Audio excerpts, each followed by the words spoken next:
Rock stars and their bands don't always view themselves as normal humans. They prance from city to city, followed by adoring crowds and laying out extravagant demands for every part of their trip.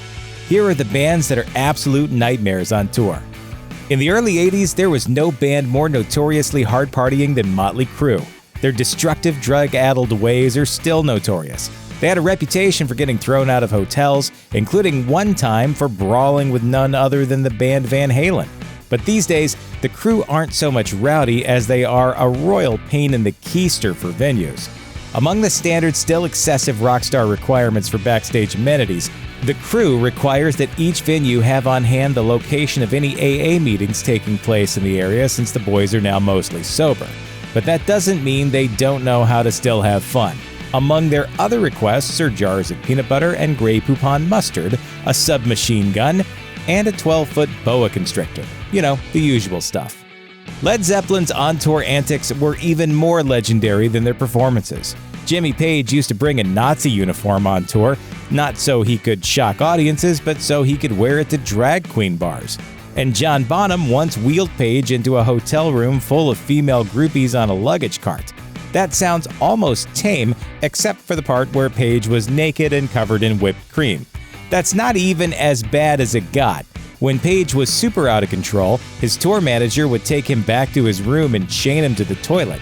Meanwhile, Bonham would drive his motorcycle through the hotel corridors. And finally, there was the TV tossing habit. After one particularly fruitful evening in which the band threw 5 sets into Puget Sound, a hotel clerk asked the band's manager what it was like to toss a TV out a window. The manager handed the clerk $500 and said, "Here you go, mate. Go toss a TV, courtesy of Led Zeppelin." Ozzy Osbourne had a weird infatuation with urine, and not in a medical way. In the 2001 Motley Crue autobiography, The Dirt, Nikki Sixx recalled a time that Osbourne snorted a line of live ants and peed all over the pavement. And then, because at that point he had an audience, he bent over and lapped up all the pee like a cat. That's not all. On his 1984 Bark at the Moon tour, Osbourne, Tommy Lee, and Vince Neil got drunk on sake and peed on a police car. We're walking into hotels like the Four Seasons or the Ritz-Carltons where, like, mom and dad, and we're a happy family, or out by the pool, and everybody's like their little resort, and here comes Motley Crue and Ozzy. Perhaps Osbourne's most notorious urine-related incident, though, happened after a show in 1982, when he ended up at the Alamo in San Antonio, Texas. He then peed on the Cenotaph, which is across the street from the Alamo. He was consequently told never to return to San Antonio, though evidently even Texas eventually forgives. 10 years later, Osbourne donated $10,000 to the Daughters of the Republic of Texas, and all was forgiven, but definitely not forgotten. Don't mess with Texas. Kid Rock has a reputation for bad behavior, and he knows it. In fact, he's so self-aware about his inability to behave like a decent human being that he once told a judge no one should be allowed to bring up his reputation as a tough guy or a thug in court, lest that prejudice the jury into thinking he's a tough guy or a thug. Also, he doesn't think it's fair if opposing lawyers bring up his prior arrests.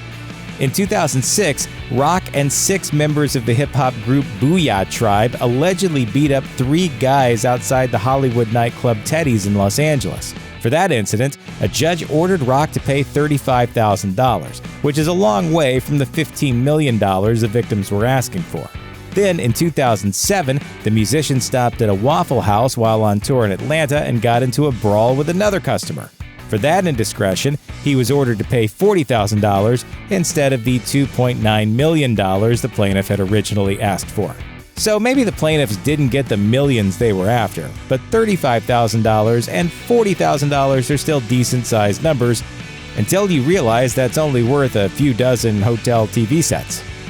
Jefferson Airplane's lead singer Grace Slick was a boozy force of nature rivaled only by her one-time boyfriend Jim Morrison for sheer volume of consumption and subsequent extreme awkwardness.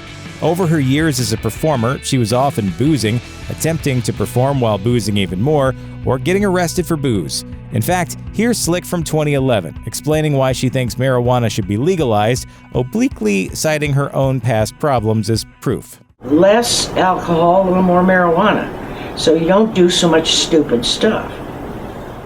In 1978 alone, she was arrested twice before the summer even began.